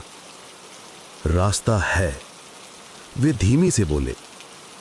सबकी नजरें उनके चेहरे पर टिक गईं। उन्होंने कहा, हम सीधे रास्ते से नहीं जाएंगे, हम खेत के बीच बने पुराने सिंचाई नाले से जाएंगे। चंदू चौंका, वो नाला? भैया वहां तो बैलगाड़ी फंस जाएगी। अभिषेक बोले, हाँ फंसेगी, पर उतनी देर में डाकू हमें वहां ढूंढने नहीं आएंगे, और जब तक वे समझेंगे हम गांव की सीमा पार कर चुके होंगे। ये सुनकर सबके चेहरों पर फिर आशा जग गई। गाड़ियां मोड़ लेकर उस मिट्टी वाले सिंचाई नाले की ओर बढ़ गईं, जो सरसों के खेतों के बीच से कई साल पहले खोदा गया था। अब आधा पटा हुआ, लेकिन अभी भी इतना गहरा कि गाड़ी को छिपा सके। ये जंगल से निकलने का अंतिम निर्णायक दांव था। सिंचाई नाला कभी गांव वालों के लिए जीवन का स्रोत था, पर अब उस रात वे जीवन की रक्षा का रास्ता बन गया। गाड़ियां नाले में उतरी, पहिए मिट्टी में धंस गए, लेकिन अभिषेक जानते थे यही उन्हें छिपाए रखेगा। वे बैलों को छोटे छोटे कलंग इन्हें देते हुए गाड़ियों को आगे बढ़ा रहे थे। नाला संकरा था, पर बैलों के कदमों का तालमेल शानदार था। पीछे से डाकुओं की आवाजें अब बहुत कम सुनाई दे रही थीं। कभी कभी हवा एक चीख लाती, उधर तलाशो, गाड़ियां खेतों में नहीं हैं, और फिर आवाजें गायब। गाड़ियां धीरे धीरे नाले के बीच चलती रहीं। कई जगह नाला इतना गहरा हो गया कि पहिए आधे मिट्टी में धंस गए। हरिराम ने डरते हुए कहा, अगर यहाँ फंस गए तो डाकू आते ही दिख जाएंगे। अभिषेक बोले, फंसे तो नहीं, पर संभल कर चलना होगा। उन्होंने हर गाड़ी के पहिए के नीचे अपनी लाठी से मिट्टी हटाई, कुछ जगह मिट्टी भरवाई और बैलों को संभाल कर एक एक कदम आगे बढ़ाया। धीरे धीरे नाले का रास्ता खुला और खेतों का वो हिस्सा आया जहां से गांव की सीमा बस एक फरलांग दूर थी। पहली बार उनके कानों में गांव के कुत्तों की भौंक सुनाई दी। एक बूढ़ी अम्मा रो पड़ी, अरे भगवान, हम अपने गांव के कुत्तों की आवाज़ सुन पा रहे हैं, मतलब हम बच गए। बच्चों ने खुशी में ताली बजाई, पर अभिषेक ने तुरंत कहा, शोर मत करो। वे नाले से बाहर निकले और फिर खेत की अंतिम मेड़ पर चढ़े। वहां से गांव की झोपड़ियां धुंध के बीच दिखाई देने लगीं।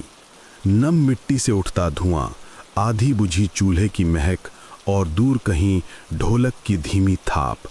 ये दृश्य देखकर गाड़ियों में बैठे लोग भावुक होकर एक दूसरे को देखने लगे। अभिषेक ने बैलों को तेजी से गांव की ओर बढ़ाया।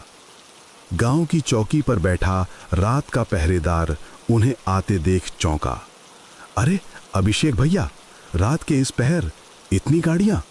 अभिषेक मुस्कुराए और बोले, लंबी कहानी है चौकीदार काका, लेकिन पहले सबको सुरक्षित घर पहुंचा लेने दो। गांव की मोड़ वाली गली में गाड़ियों की घंटियां बजती रहीं और धीरे धीरे गांव का हर द्वार जागने लगा। कहीं दीपक जलाए गए, कहीं दरवाजा खुला, कहीं औरतों ने अपने सर पर हाथ रखकर कहा, अरे सब के सब सुरक्षित लौट आए, भगवान की कृपा। हरिराम रो पड़े, अभिषेक, अगर तू ना होता तो आज हम में से कोई ना रहता। अभिषेक ने शांति से कहा, मैंने कुछ नहीं किया, बस अक्ल, धैर्य और हम सबकी एकता काम आई। लेकिन ये यात्रा अभी समाप्त नहीं हुई थी। अगला पड़ाव था दूसरे गांव में पहुंचना और रिश्तेदारी निभाना। अब डाकुओं का खतरा तो पीछे रह गया था, पर कहानी का असली स्वर्णिम अंत अभी बाकी था। गांव की सरहद पार कर लेने के बाद अभिषेक और पूरे काफिले ने कुछ समय अपने अपने घर पर विश्राम किया। बच्चों को गर्म दाल भात मिला, औरतों ने माथे पर पानी छिड़का, बूढ़े लोग चारपाई पर लेटकर आंखें मूंदकर भगवान का शुक्रिया अदा करते रहे। पर सफर अभी पूरी तरह समाप्त नहीं हुआ था। अगली सुबह उन्हें उसी रिश्तेदारी के गांव पहुंचना था जहां मुंडन और कीर्तन का कार्यक्रम था। सुबह की हल्की धूप जंगल के डर को धोकर नए विश्वास जैसी चमक दे रही थी। बैल भी रात के खौफ से उभरकर ताजी घास चबाते हुए फिर से सफर के लिए तैयार हो गए थे। गांव की औरतें अभिषेक को देख देख कर कहती, अरे इस लड़के ने तो चमत्कार कर दिया, इतने डाकुओं के बीच से इतनी सारी गाड़ियों को निकाल लाया, भगवान इसे सलामत रखे। पर अभिषेक बस मुस्कुराते, माथा झुकाकर आगे बढ़ जाते। सुबह के समय पूरा काफिला फिर बैलों के पीछे पीछे दूसरे गांव की ओर चल निकला। पर इस बार डर नहीं, बल्कि गर्व और शांति उनके साथ थी। रास्ता अब सुरक्षित था, सूरज निकल आया था, कोहरा हट चुका था, पंछियों की चहचहाहट मानो उनका स्वागत कर रही थी। करीब 1 घंटे बाद दूसरा गांव दिखाई देने लगा। एक लंबा चौड़ा बरगद का पेड़, उसके नीचे बैठा पान वाला और आगे मंदिर की पत्थर की सीढ़ियां। जैसे ही अभिषेक की पहली गाड़ी पहुंची, वहां के लोग चकित रह गए। अरे इतना बड़ा काफिला! फिर किसी ने पहचान लिया, अरे ये तो अभिषेक है। और पलक झपकते पूरा गांव इकट्ठा हो गया। बच्चे ताली बजाकर नाचने लगे, औरतें पर्दों के पीछे से झांकने लगीं, बुजुर्ग अपनी लाठी टेकते हुए अभिषेक को ऐसे देखने लगे जैसे किसी योद्धा को देख रहे हों। एक बुजुर्ग बोले, बेटा सुना तू डाकुओं से बचकर आया है? तो हरिराम ने तुरंत कहा, बाबूजी, अगर अभिषेक ना होता तो आज हम सब मिट्टी में मिल गए होते। सब लोग अभिषेक को घेर कर उसकी पीठ थपथपाने लगे। अभिषेक हल्की हंसी से बोला, अरे डराइए मत, बस रास्ता खराब था और हम सब ने मिलकर हिम्मत से बच निकले। पर गांव वालों को मानने की आदत नहीं, उनके लिए तो अभिषेक सिंह अब नायक था। कीर्तन वाले घर में ढोलक, झालर और हारमोनियम की आवाज धीरे धीरे घर आंगन में गूंजने लगी। गांव वालों ने अभिषेक और उसके साथ आए हर व्यक्ति का फूल मालाओं से स्वागत किया। उस दिन मुंडन था, भोजन था, हंसी थी और साथ ही जंगल की रात की चर्चा जो हर कान तक पहुंची।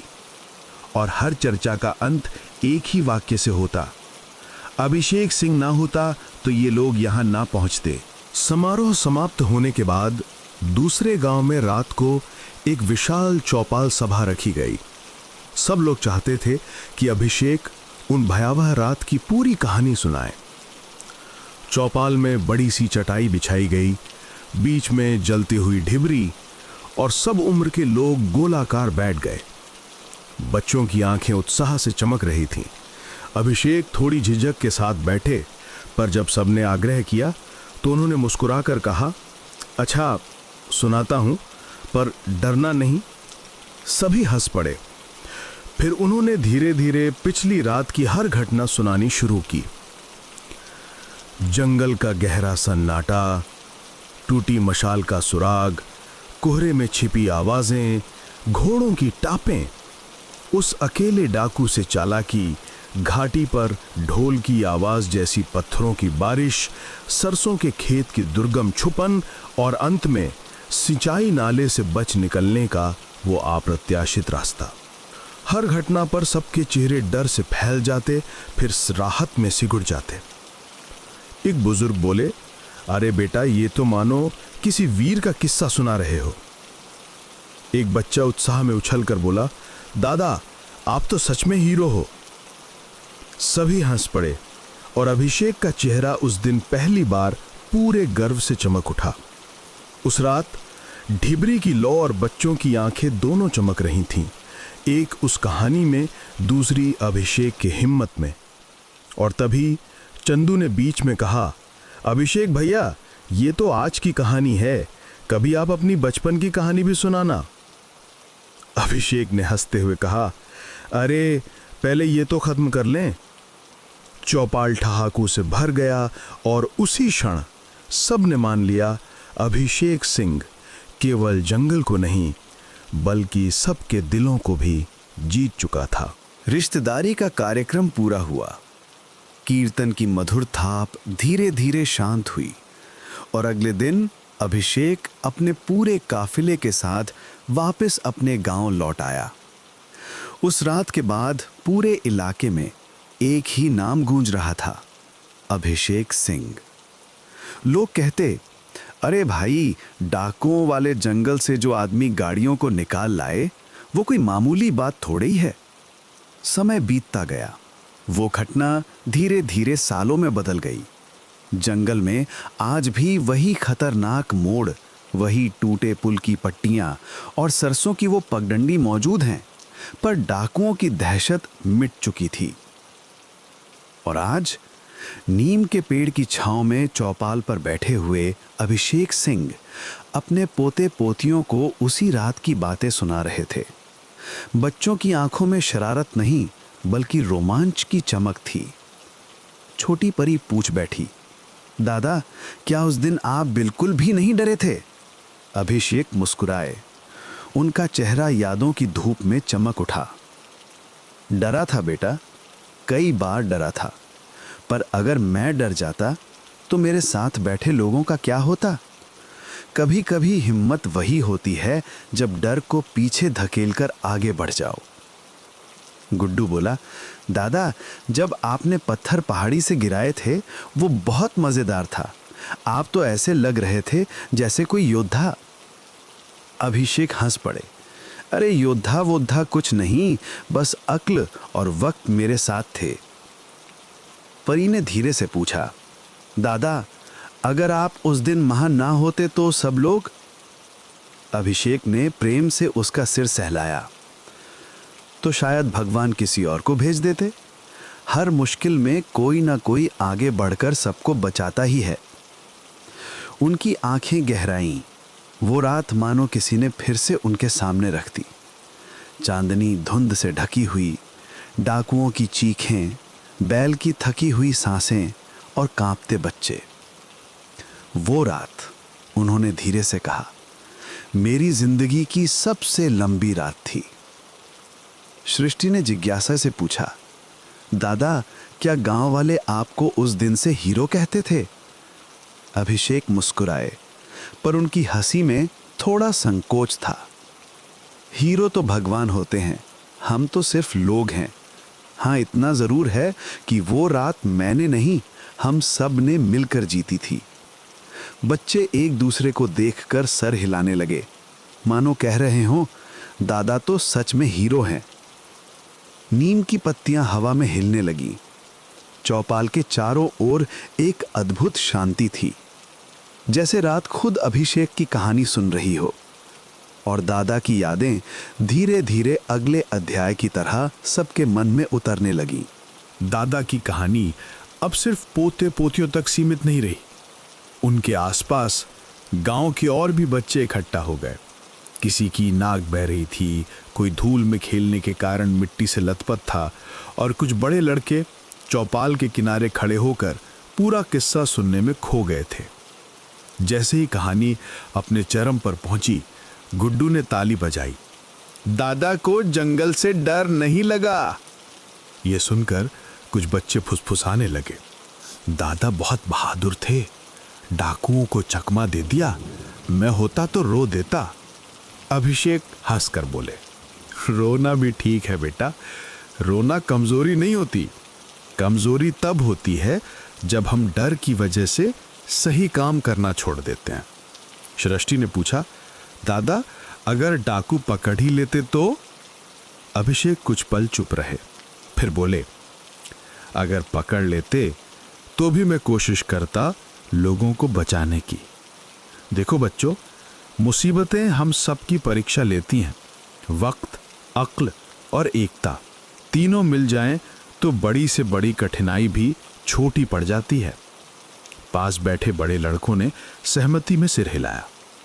तभी एक 10-12 साल का बच्चा बोला, दादा, आपने बैलों को कैसे संभाला? वो तो डर जाते होंगे। अभिषेक ने कहा, जानवर इंसानों से ज्यादा समझदार होते हैं। अगर आदमी डर दिखाए तो बैल भी भाग पड़ता है, लेकिन अगर आदमी शांत रहे तो जानवर भी हिम्मत पकड़ लेता है। उस रात मैं खुद डर रहा था, पर बैलों को शांत रखा, इसलिए वे हमें लेकर पूरी रात चलते रहे। चंदू नाम का गांव का एक किशोर, जो दादा के बचपन से परिचित था, मुस्कुराकर बोला, दादा अब भी वही वाले अभिषेक लगते हैं जिन्हें कोई हार नहीं सकता था। अभिषेक ने उसकी बात पर हल्की सी मुस्कान दी। हार सबको मिलती है बेटा, बस फर्क ये है कि कौन उससे सीख लेता है और कौन रोकर बैठ जाता है। फिर उन्होंने सब बच्चों को प्याली पर सलाह दी, याद रखना, हिम्मत का मतलब ये नहीं कि डर नहीं होता। हिम्मत का मतलब है डर को साथ लेकर भी सही रास्ते पर चलते रहना। बच्चों ने ताली बजाई, कुछ ने जोर से कहा, दादा जिंदाबाद। चौपाल हंसी और रोमांच से भर उठा। दादी अंदर से खीर लेकर आई और बोली, बहादुरी सुनाई बहुत है, अब थोड़ा मीठा खाओ। सब बच्चे खीर के कटोरे लेकर बैठ गए। दादा की कहानी जैसे स्वाद बनकर उनके दिल में उतर गई, और चौपाल के ऊपर फैला हुआ नीम का पेड़ धीमे धीमे झूमता रहा, मानो कह रहा हो, ये कहानी आने वाली पीढ़ियों तक यहीं से सुनाई जाएगी। दादा की वीर गाथा समाप्त हुई, पर उसका असर अभी भी चौपाल की हवा में तैर रहा था। बच्चे खीर खाते खाते एक दूसरे से फुसफुसा रहे थे, मैं बड़ा होकर अभिषेक दादा जैसा बनूंगा, मैं भी जंगल में नहीं डरूंगा। बुजुर्ग मुस्कुरा रहे थे। उन्हें ऐसा लग रहा था जैसे बरसों बाद गांव में फिर से एक नई रोशनी फैल गई हो। अम्मा बोली, अरे इतनी बहादुरी की कहानी कौन सुनाता है आजकल? हमारे गांव के बच्चों को अब डर नहीं लगेगा। अभिषेक ये सब देख रहे थे मुस्कान के साथ, पर आंखों में थोड़ी नमी लिए हुए। शायद उन्हें वो पुरानी रात थोड़ी दर्द और थोड़ी चमक दोनों रूपों में याद आ रही थी। गांव के स्कूल के मास्टर जी भी चौपाल पर आ पहुंचे। उन्होंने बच्चों को देखकर कहा, देखो भाई, इतनी रोमांचक कहानी सुनकर अगर तुम सब में हिम्मत आ गई हो तो ये सबसे बड़ी बात है। लेकिन एक बात याद रखना, हिम्मत के साथ अक्ल भी जरूरी होती है, नहीं तो हिम्मत ही मुसीबत बन सकती है। बच्चों ने सिर हिलाया, पर उनकी नजरें अब भी अभिषेक पर थीं। फिर मास्टर जी ने कहा, अभिषेक भाई, आपकी कहानी मैं स्कूल में भी सुनाऊंगा। बच्चों को समझ आएगा कि असली बहादुरी क्या होती है। अभिषेक हंस पड़े। कहानी तो मैंने सुना दी, पर असली बहादुरी तो इन लोगों को अपने तरीके से सीखनी होगी।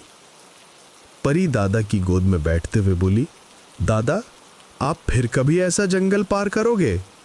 अभिषेक प्यार से बोले, अब जंगल भी बदल गए हैं और समय भी। अब बैलगाड़ियों की जगह ट्रैक्टर, बसें और बाइक हैं, पर हिम्मत और चतुराई वो कभी पुरानी नहीं होती। इन शब्दों ने सबके दिल को छू लिया। चौपाल पर बैठे बच्चों ने एक दूसरे से वादा किया, हम भी मुश्किल में एक दूसरे का साथ देंगे, हम भी अक्ल का इस्तेमाल करेंगे, हम भी अपने लोगों की रक्षा करेंगे। गांव के बुजुर्गों ने संतोष से सिर हिला दिया। उनके लिए इससे बड़ी खुशी क्या थी कि नई पीढ़ी सिर्फ कहानी ही नहीं, उसकी सीख भी समझ रही थी। ढिबरी की लौ धीरे धीरे मंद होने लगी।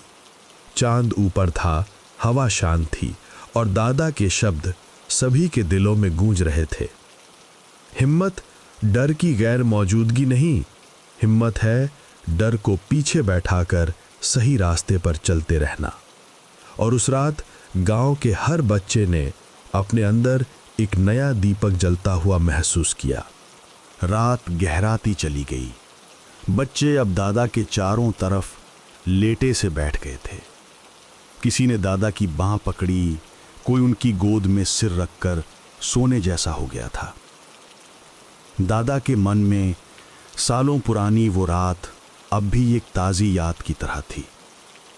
उनकी आवाज़ में धीमी सी थकान और गहरी सी गर्माहट दोनों थी।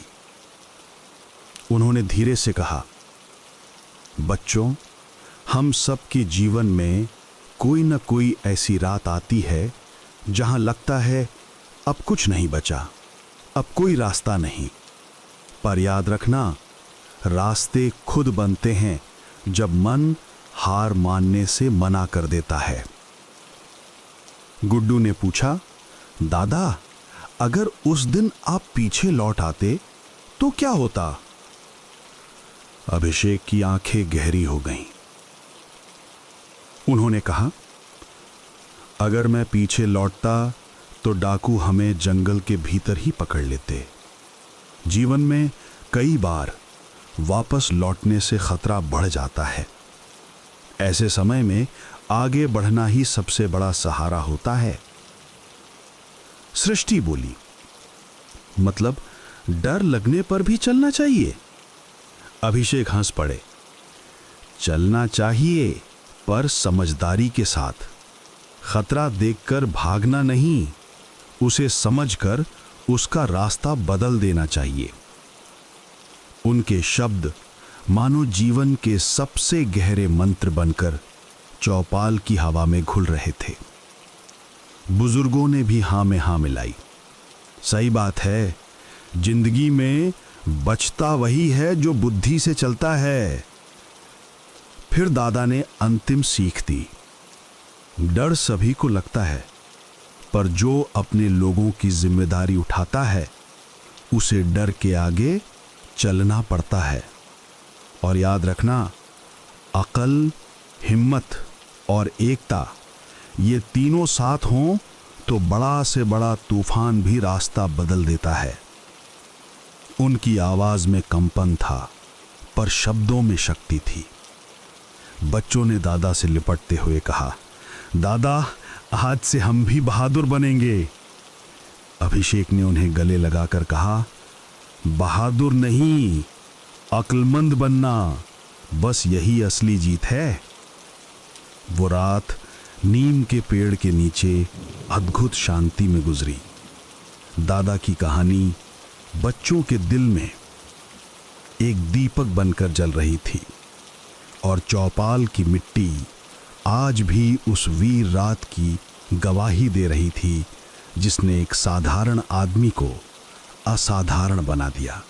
नीम के पेड़ की पत्तियां रात की धीमी हवा में फुसफुसाती सी लग रही थीं। चौपाल का दीपक अब छोटी सी लौ में सिमट चुका था, लेकिन बच्चों की आंखों में अभी भी एक चमक थी, जैसे पूरी आकाशगंगा उनकी पुतलियों में उतर आई हो। दादा अभिषेक चारपाई पर टिके हुए बैठे थे, थोड़े थके, थोड़े भावुक, पर गर्व से भरे हुए। परी ने दादा की उंगली पकड़कर पूछा, दादा, क्या वो रात आप कभी भूल पाए? दादा ने धीरे से कहा, नहीं बच्ची, कुछ रातें ऐसी होती हैं जो आदमी की पहचान बन जाती हैं। वो रात सिर्फ डर की नहीं थी, वो रात थी जिम्मेदारी की, विश्वास की और अपनी ताकत को पहचानने की।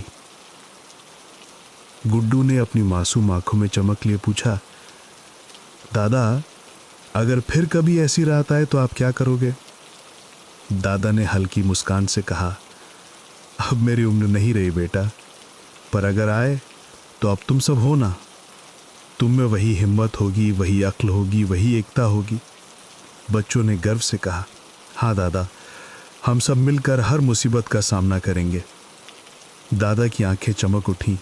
उनकी आत्मा को वही सुकून मिला जो एक किसान को बारिश देखकर मिलता है, वही जो एक माँ को अपनी बेटी के मुस्कुराने पर मिलता है। तभी गांव के बुजुर्ग बोले, अभिषेक, तुम्हारी ये कहानी हमारी नई पीढ़ी के लिए एक विरासत है, इसे हम कभी नहीं भूलेंगे। अभिषेक ने हाथ जोड़कर कहा, मेरी कहानी नहीं है ये हम सब की कहानी है। उस रात गाड़ियां अकेले नहीं चली थीं, उनमें हम सब बैठे थे, हम सब का भरोसा था। और जब भरोसा एक हो जाए तो डाकू क्या, जंगल क्या, कोहरा क्या, कुछ भी आदमी का रास्ता नहीं रोक सकता। चौपाल पर बैठे लोग उनके शब्दों में डूबते चले गए। बच्चे थोड़ा और पास खिसक आए, औरतें चुपचाप सुनती रहीं, बूढ़े लोग सिर हिलाकर सहमति जताते रहे। दादा ने अंतिम शब्द कहे, बच्चों, कहानी खत्म होती है पर सीख कभी खत्म नहीं होती। हिम्मत डर के बिना नहीं होती, अक्ल भागे बिना मजबूत नहीं होती, और एकता सबसे बड़ा हथियार है। जो इन तीनों को समझ गया वो कभी अंधेरे में नहीं भटकता। बच्चों ने एक साथ कहा, दादा की जय। हंसी, तालियां और रात की शांति एक साथ मिलकर एक खूबसूरत समापन बना रही थीं। ढिबरी की लौ बुझ गई, पर दिलों में दादा की कहानी का उजाला हमेशा के लिए जल उठा। अब दादा की ये कहानी केवल चौपाल में ही नहीं, बल्कि बच्चों के मन में, गांव के दिल में और पीढ़ियों की स्मृतियों में हमेशा हमेशा के लिए जीती रहेगी। ये बुद्धि और रोमांच से भरी वो अविस्मरणीय यात्रा, एक ऐसी लात जो डर से नहीं, हिम्मत से जीत गई। अगर आपको ये कहानी पसंद आई हो तो हमारे चैनल को सब्सक्राइब कीजिए ताकि अगली कहानी आप मिस न करें। शुभ रात्रि और मीठे सपने।